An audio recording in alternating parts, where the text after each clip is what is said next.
Dies ist die Geschichte einer tödlichen Faszination. Sie handelt von verschwundenen Touristen und mysteriösen Todesfällen im Amazonasgebiet.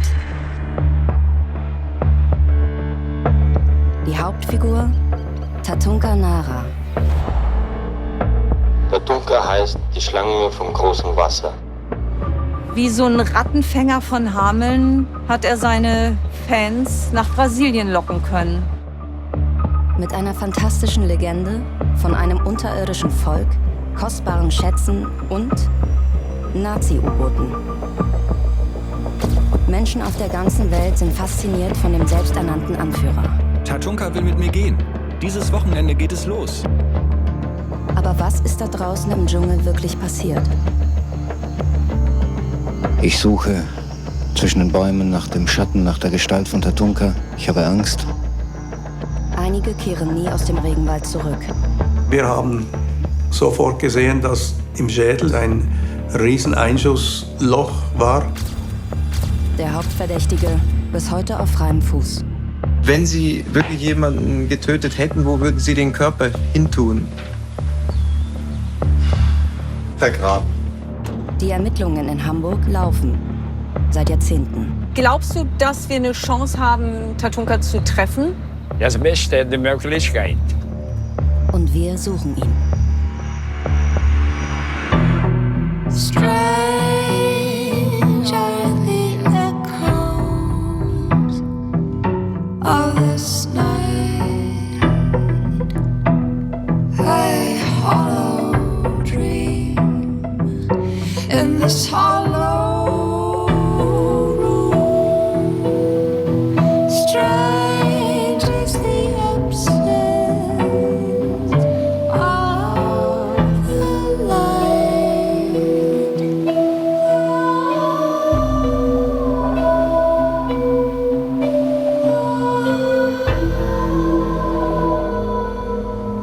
Wir sind in Manaus, der Hauptstadt des Bundesstaates Amazonas, im Nordosten Brasiliens, 300 Kilometer südlich des Äquators.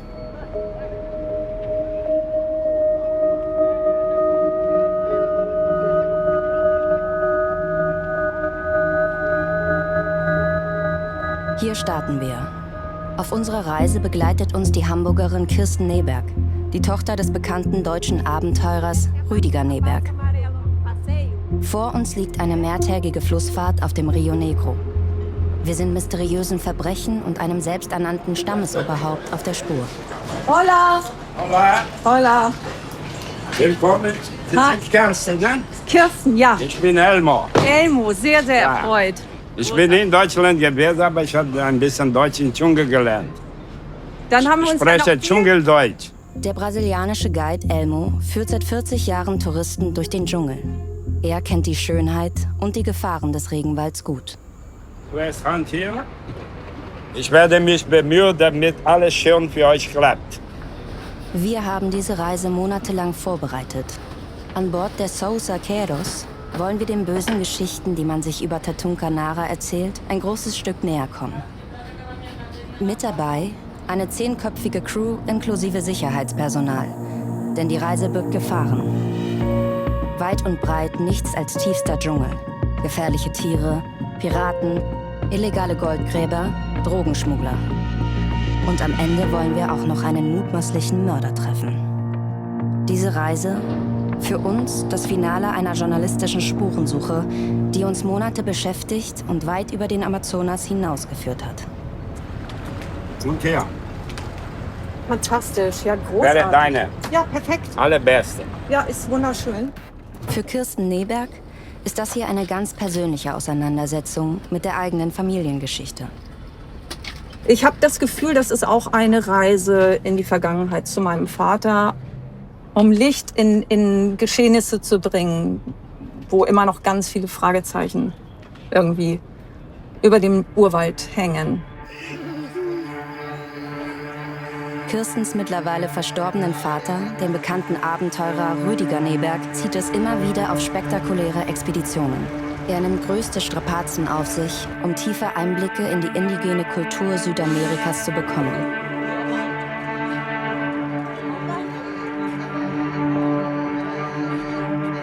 Ich habe immer gedacht, ich will lieber kurz und knackig leben als lang und langweilig. Ich brauchte diese Aufregung, die machte mein Leben aus.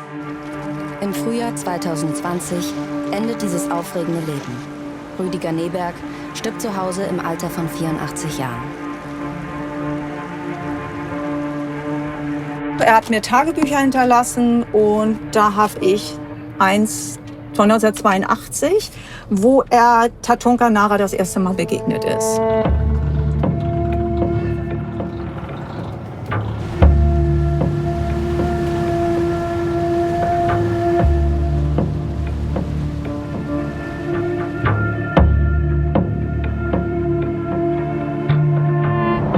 In den 80er Jahren stößt Rüdiger Neberg im Regenwald nicht nur auf indigene Völker, sondern auch auf Tatunka Nara. Ein Mann mit einer abenteuerlichen Geschichte. Anfang der 80er ist mein Vater das erste Mal nach Brasilien gereist und hatte vor seiner ersten Reise bereits von Tatunka Nara gehört und hatte sich auch darauf vorbereitet, ihn zu treffen. Tatunka Nara behauptet von sich, das Oberhaupt eines unentdeckten Volkes zu sein, das versteckt in Höhlenstädten tief im Amazonas-Regenwald leben soll.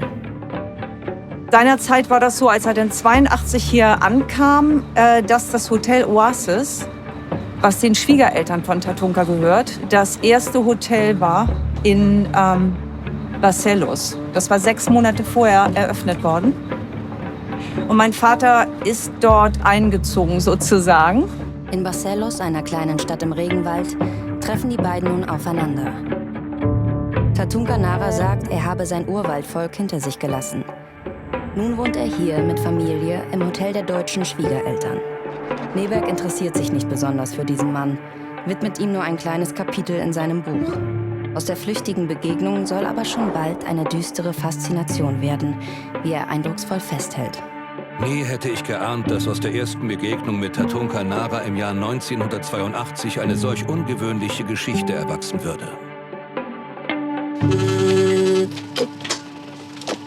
Bundeskriminalamt Wiesbaden. Irgendwann klingelte bei meinem Vater das Telefon und das BKA war am Apparat und fragte meinen Vater, ob er Tatunka Nara kennen würde. Wir würden Ihnen gerne eine Frage stellen und wir möchten, dass Sie spontan antworten, ohne nachzudenken. Und die Frage lautete: Trauen Sie Tatunka Nara einen Mord zu? Und mein Vater sagte direkt nein. Dann ließ er die Frage kurz sacken und meinte nochmal nein. Ich halte ihn für einen Phantasten, der zu Übertreibungen neigt, aber nein, auf keinen Fall ein Mörder. Ab 1987 ermittelt das Bundeskriminalamt gegen Tatunka Nara. Der Verdacht: dieser könnte für das Verschwinden mehrerer Menschen verantwortlich sein. Das weckt Rüdiger Nebergs Interesse. Ist er, ohne es zu wissen, einem Mörder begegnet? Er beginnt zu recherchieren. Jahrelang wird er Tatunka Nara auf der Spur sein und eine wichtige Rolle bei den BKA-Ermittlungen spielen.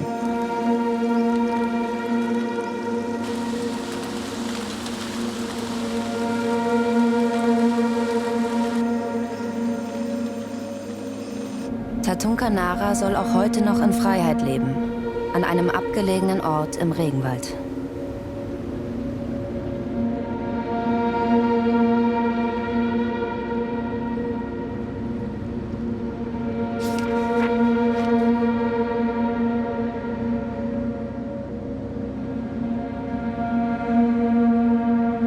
Wie viele Tage sind es von Manaus bis Barcelos? Wie viele Tage? Unaufhörlich 3 Tage. 3 Tage.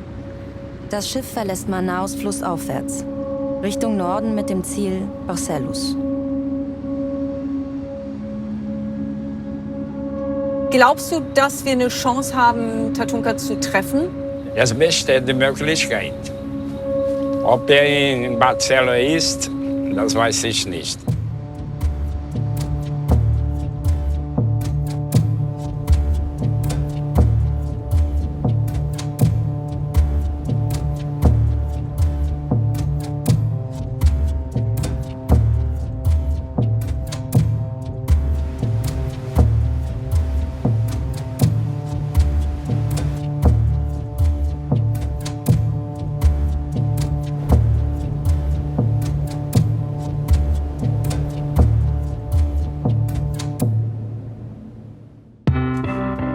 November 1980 nimmt ein junger US-Amerikaner dieselbe Route auf dem Rio Negro stromaufwärts.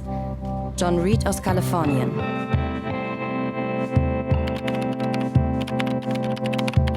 Der 27-Jährige verehrt Tatunka Nara. Er war ein fleißiger Briefeschreiber. Er stand seiner Familie sehr nah und hat regelmäßig geschrieben und hat auch, da er auch hobbymäßig Comics gezeichnet hat, hat er auch sich selber gezeichnet mit Tatunka. Als Zeichen seiner Bewunderung hat sich John Tatunkas Stammeszeichen, eine untergehende Sonne am Horizont, auf die Brust tätowieren lassen. Er schreibt: Tatunka will mit mir gehen. Dieses Wochenende geht es los. Gemeinsam machen sich die beiden Männer im November 1980 auf den Weg in den Dschungel. Das Ziel: Tatunka Naras Heimat. Tief verborgen im Wald, im menschenleeren Grenzgebiet zwischen Brasilien und Venezuela, versteckt unter einem massiven Bergplateau, soll es sich befinden. Das Reich Tatunka Naras. Die 14.000 Jahre alte Hauptstadt Acacor.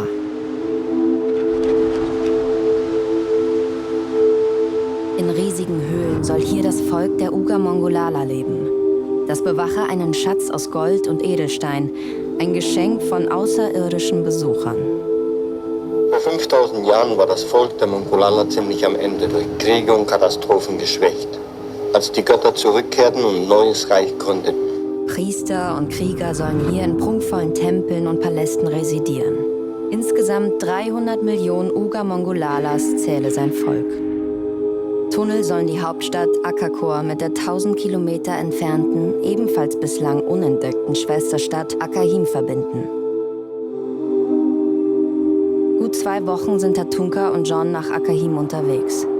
Er verfasst Notizen, die Tatunka Nara später an dessen Familie schickt.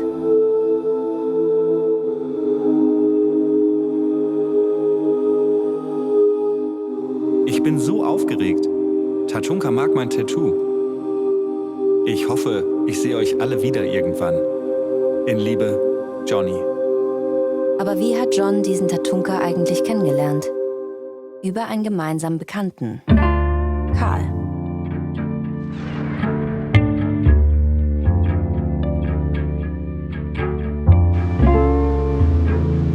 Die Rede ist von Karl Brugger. Zur damaligen Zeit ist er ARD-Korrespondent für Südamerika. Über Jahre berichtet er für das deutsche Fernsehen und Radio aus Brasilien. Und warum sind Sie eigentlich hierher gekommen aus Rio Grande do Sul?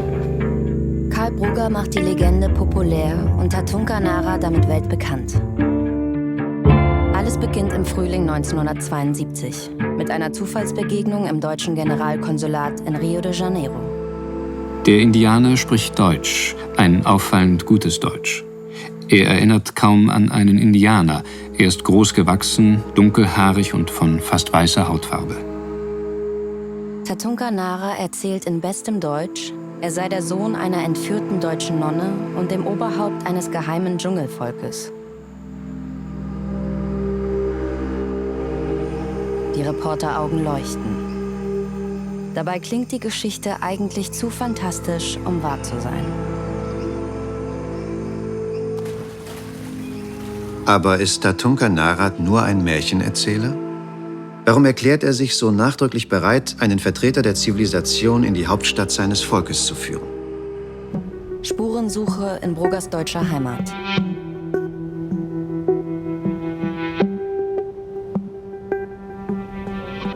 Klaus Meyer erfährt damals durch Karl Brugger selbst von Tatunka Nara und dessen abenteuerlichen Geschichten.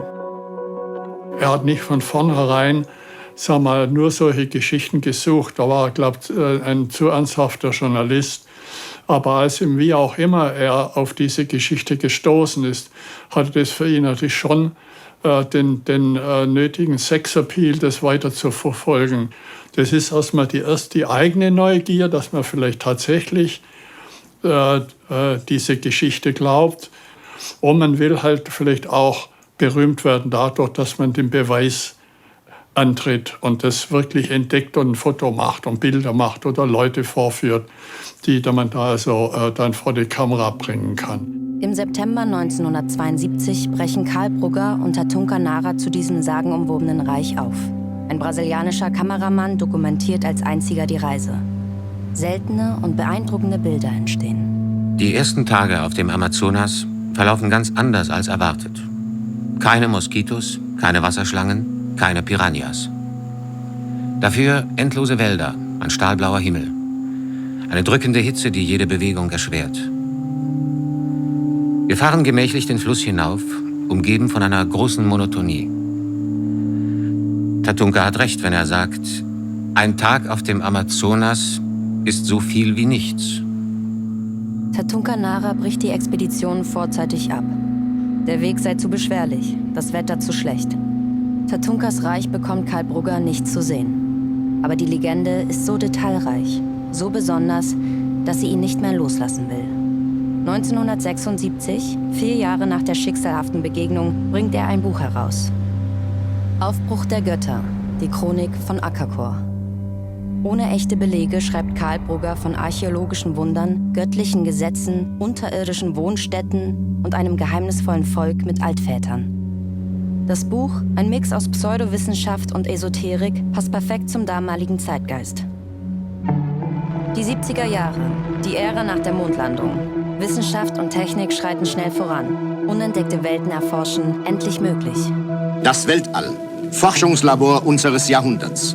Wir suchen Kontakt zu Lebewesen auf anderen Planeten.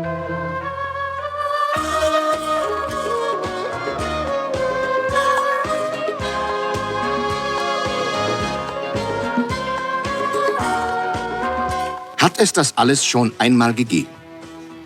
Hatten wir vor Jahrtausenden Besuch von anderen Planeten? Die Faszination für außerirdisches Leben, damals weit verbreitet. Haben Sie selbst eigentlich UFOs schon mal gesehen? Ja, ich habe in 18 Fällen UFOs gesehen, mit meiner Frau zusammen.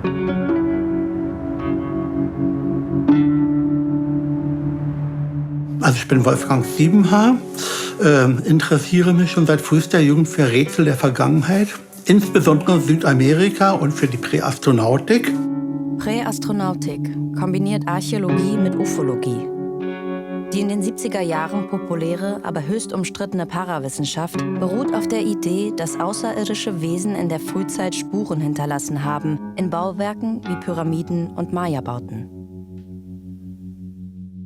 Dann war natürlich für mich besonders interessant erstmal das Buch Die Chronik von Akakor, die 1976 im Econ Verlag rauskam. Ich war schon beeindruckt, was da alles drinsteht. Es war alles dabei, Präastronautik, Ruinen, Städte, Tunnelsysteme, Schätze, Hinterlassenschaften der Götter und so weiter und so fort. Das Buch bedient auch bei Wolfgang Siebenhaar die Faszination für scheinbar Unerklärliches. Vieles daraus wird in großen Teilen der Präastronautik-Szene für glaubhaft gehalten.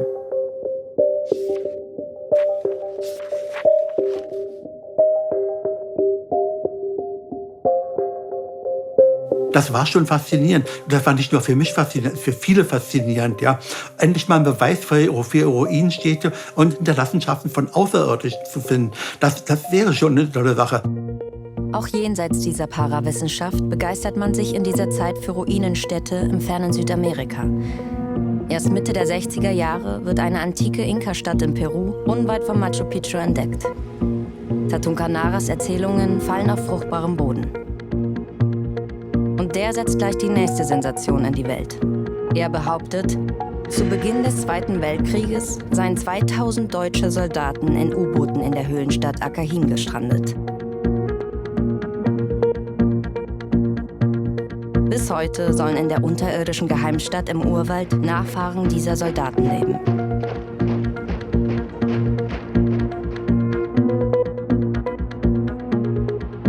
Selbst für einen Präastronautiker wie Siebenhaar ist das eine Umdrehung zu viel. Das zeugt von dem ungeheuren Fantasiereichtum von Tatunka Nara. Denn wer kommt denn auf die Idee zu sagen, dass deutsche Soldaten, da widerspricht er sich übrigens mal, 1939 oder 1941 nach Brasilien kamen, die dann heute noch in den Ruinenstädten leben sollen, ja? Es ist ungeheuer faszinierend. Das hat noch niemand gebracht, ja? Die Legende vom wilden Urwaldvolk ist aber bald in aller Munde und zieht weltweit jede Menge Abenteuerreisende an. So wie den Schweizer Ottmar Scheiwiller. Als Reiseleiter für Trekkingreisen ist er 1983 im Amazonas auf Erkundungstour. 3 Tage ist er mit Tatunka Nara unterwegs, um ihn kennenzulernen.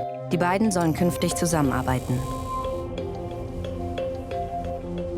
Vom Schweizer Reiseveranstalter, für den Ottmar Schallwiller arbeitet, wird Tatunka Nara groß beworben als Indianerhäuptling, wie es damals heißt, und Sohn einer deutschen Nonne.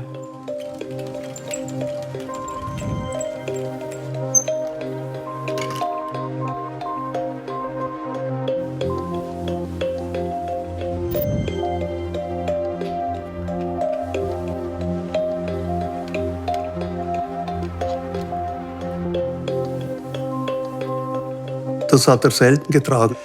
Vielleicht hat er das gemacht, um den Touristen ein bisschen westlicher vorzukommen.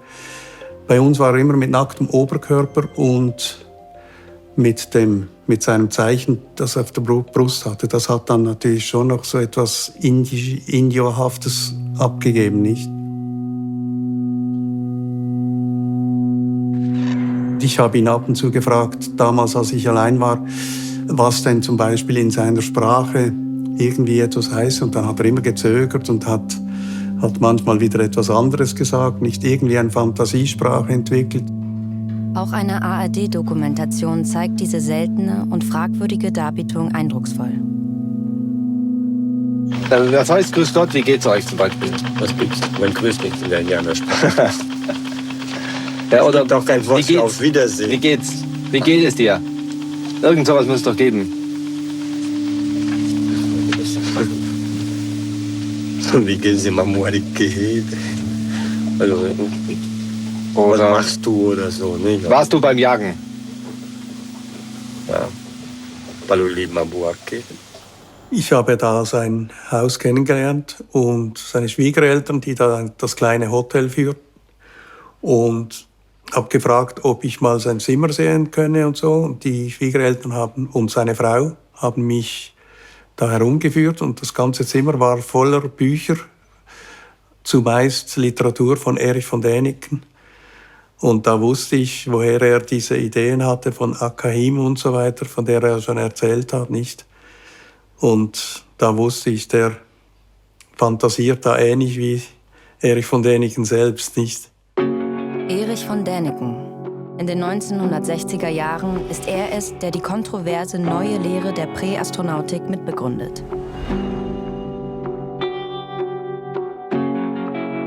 Ich bin derjenige, der die Idee in die Welt gesetzt hat. Vor vielen, vielen Jahrtausenden seien außerirdische Besucher auf der Erde gewesen. Seit Jahrzehnten sucht von Däniken in antiken Bauwerken nach Spuren außerirdischen Lebens.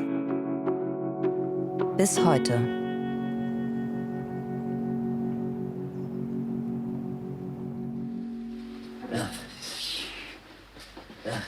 Stolz bin ich auf diesen Ehrendoktor von der Staatsuniversität von Bolivien.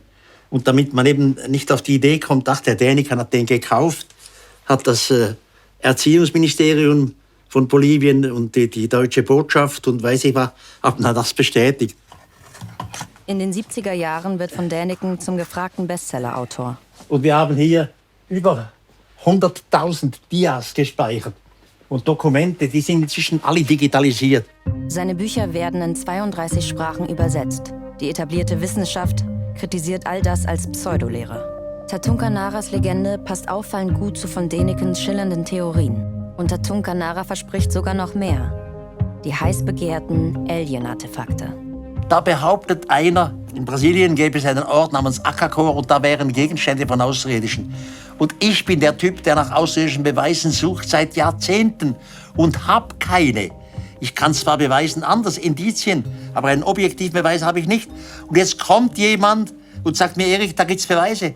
Natürlich wird man da angezündet und macht begeistert mit.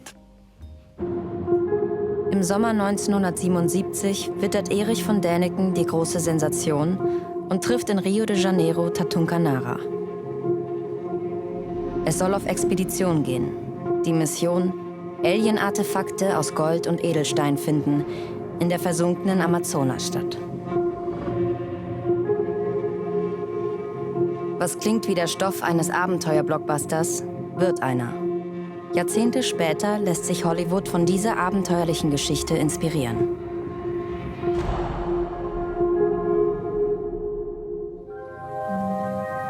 Die Legende sagt, dass ein Kristallschädel aus einer mystischen, versunkenen Stadt am Amazonas gestohlen wurde. Die Stadt soll aus purem Gold sein und wird von den Untoten bewacht. Nichts anfassen.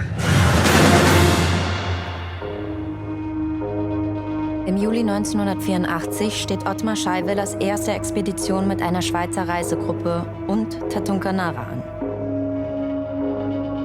Doch dieser sagt kurzfristig ab. Es wird auch danach nie mehr zu einer Zusammenarbeit kommen. Irgendwie hat mich das schon ein bisschen nachdenklich gemacht. Aber man muss davon ich wusste ja noch nicht, wie gefährlich der Mann ist.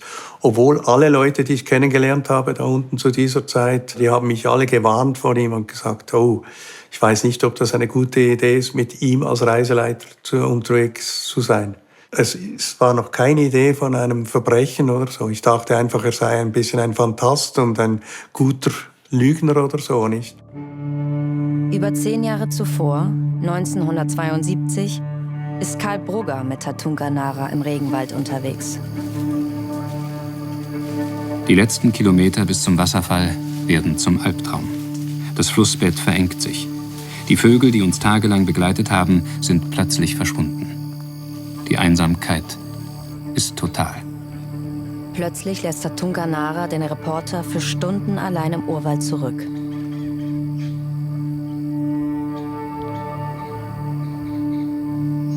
Ich starre auf das Wasser. Ich suche zwischen den Bäumen nach dem Schatten, nach der Gestalt von Tatunka. Es ist niemand da, ich habe Angst. Aber ich warte. Und dieses Abenteuer, diese Expedition ist nun plötzlich so ganz anders geworden. Gar nicht mehr lustig, gar nicht mehr spannend, sondern nervenaufreibend. Kurz danach bricht Tatunka Nara die Reise plötzlich ab. Viele weitere Expeditionen folgen. Keiner erreicht ihr Ziel. Immer gibt es neue Gründe. Karl Brugger bekommt das versunkene Reich nie zu sehen. Er war selber so fasziniert, dass er diese Geschichte nicht mehr loskriegte. Wir haben gestritten, ich habe ihn gewarnt, ich habe gesagt, du ruinierst deinen Hof. Solange die Geschichte nur das ist, was dir ein Mensch da erzählt, dann musst du doch auch als Journalist sagen, non liquid, es reicht nicht aus. Auch Erich von Dänikens Expeditionspläne scheitern. Tatunka Nara gelingt es, jeden neuen Versuch, Akakor zu erreichen, erneut zu durchkreuzen.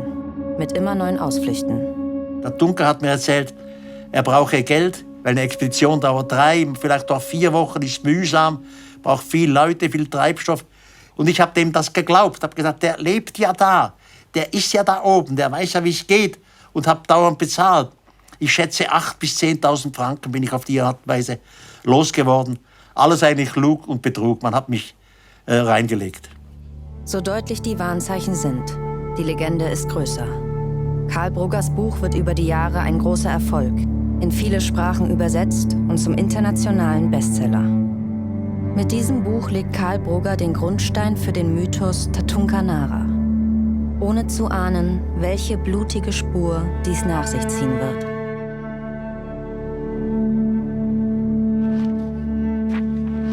Und dann nahm die Geschichte ihren Lauf. Er hat das Buch veröffentlicht, es ist zum Bestseller geworden, Menschen haben es gelesen. Es hat sich eine Fangemeinde um Tatunka Nara aufgebaut.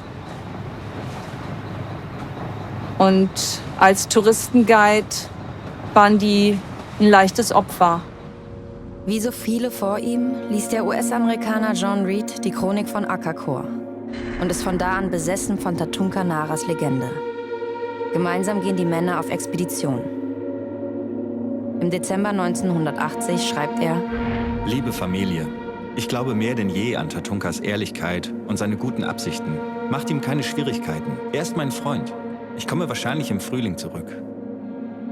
Ich bin in Sicherheit. John. Es ist das letzte Lebenszeichen des 27-Jährigen. Er kehrt nie aus dem Dschungel zurück.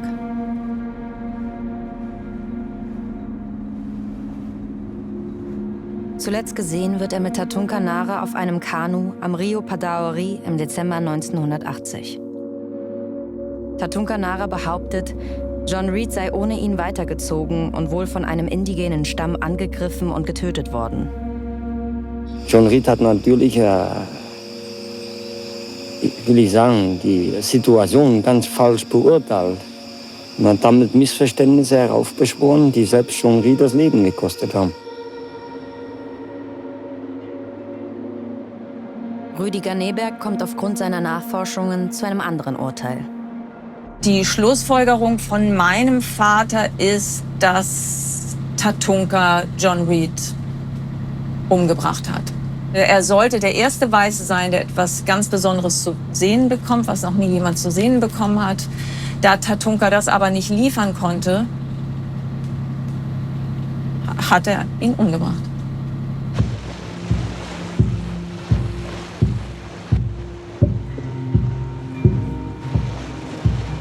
Um uns in der Nacht vor Überfällen von Piraten auf dem Fluss zu schützen, fahren wir einen Hafen an.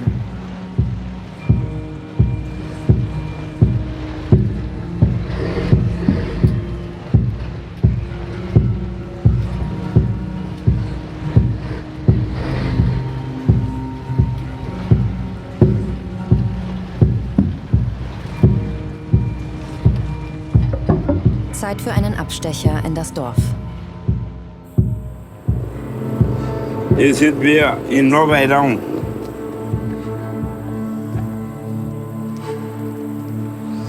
Elmo hält nicht viel von Tatunka Naras Legenden. Und er konnte sich selbst schon ein Bild von ihm machen. Denn vor langer Zeit hat er ihn mal kennengelernt.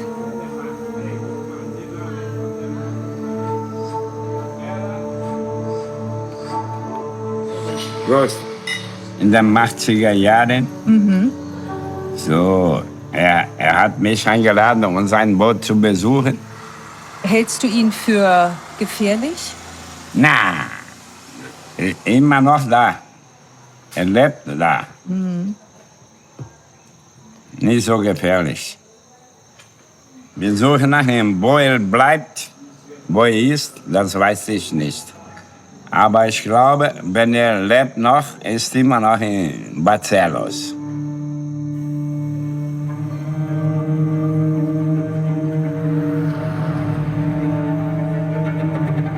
Ungewiss, was auf uns zukommen wird. Bis heute ist der Fall um John Reed nicht aufgeklärt. Doch es wird nicht bei einem Opfer mit engsten Verbindungen zu Tatunka Nara bleiben. Der langjährige Hörfunkkorrespondent der ARD für Südamerika, Karl Brugger, ist in Rio de Janeiro ermordet worden.